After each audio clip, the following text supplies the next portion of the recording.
Hey everyone, it's me, Cynthia, and I want to thank you for stopping by my channel today. I want to talk to you today briefly about relapsing-remitting MS and actually having a relapse.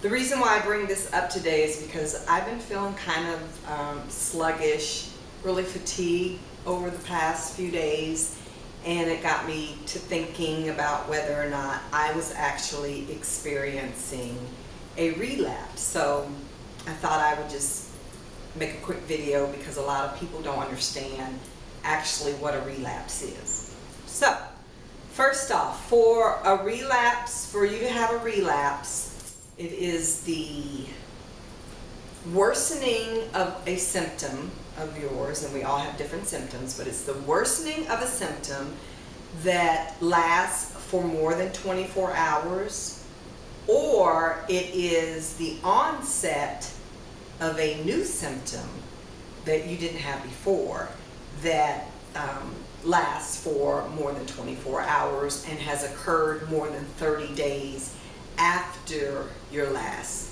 relapse.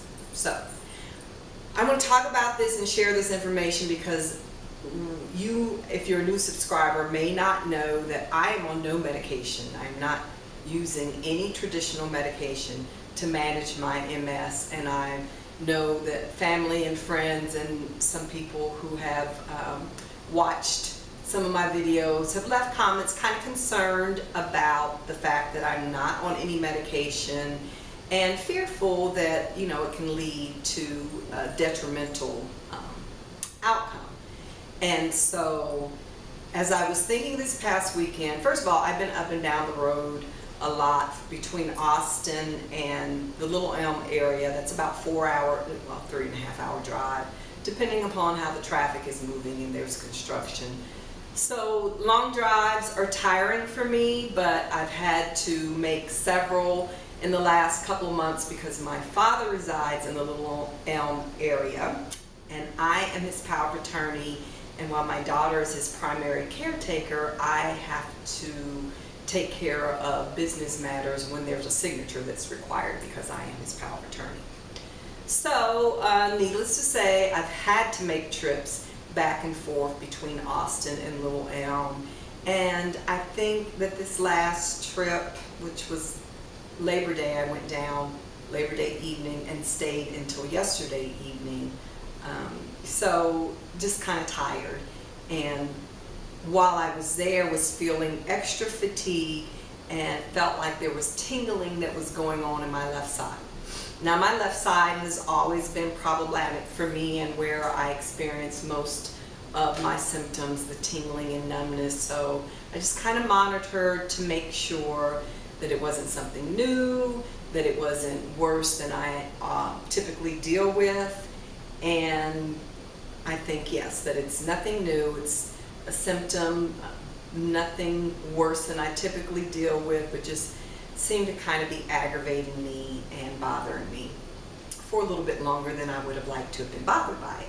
So I just felt like it would be beneficial for me to share this information because I know as we all are in different stages managing our disease, and sometimes it's scary when something happens and you're not sure why. So I encourage you to monitor your symptoms on a daily basis to ensure that you are stable, and that when something doesn't seem right that you do seek the advice, medical care from your neurologist or your family primary caregiver.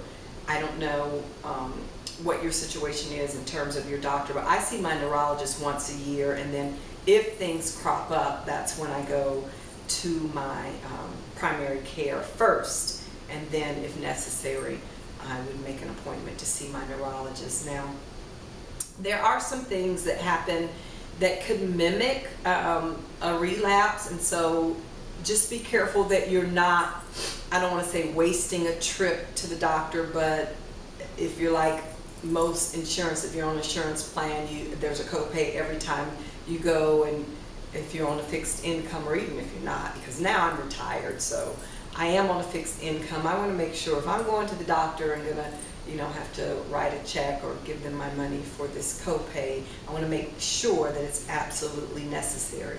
So just monitor your health. If you have a flu or a bad cold, that could mimic a relapse. If you're under stress, that for me, stress causes my vision to blur a little bit, which has always been a symptom for me, especially in my left eyes where I had optic neuritis. So, and stress, by the way, in case you know, stress is not always something that happens when we are going through unhappy events. You can be planning a wedding, having a baby, getting happily divorced if that's the case. I'm building a house, and so that's it's a happy event. I'm excited, but at the same time stressed because I want to make sure everything goes right. Nothing's over until you get to the closing table. If you've ever had a house before or purchased a house before, you know that anything could happen unless and until you get those keys. So that's causing me a little bit of anxiety. If you're not sleeping well, that can, maybe cause your symptoms to feel like they're worsening. If you're a smoker, I didn't know that when I was looking up, when I was doing a little reading to see, okay, why am I kind of feeling this way? Low vitamin D levels can, of course, affect your energy level and fatigue. And then hot temperatures. Oh, thank God, we're in September now, and things are going to start to cool off here in the great state of Texas and Austin, because it has been miserable, the heat. And for me, it's the humid heat that seems to cause my fatigue to intensify, mimicking a relapse. So, again, what is a relapse? It's when you have an onset of a new symptom 30 days past a true relapse, or you have an intensifying or a worsening of a symptom that you've always been dealing with that lasts for more than 24 hours.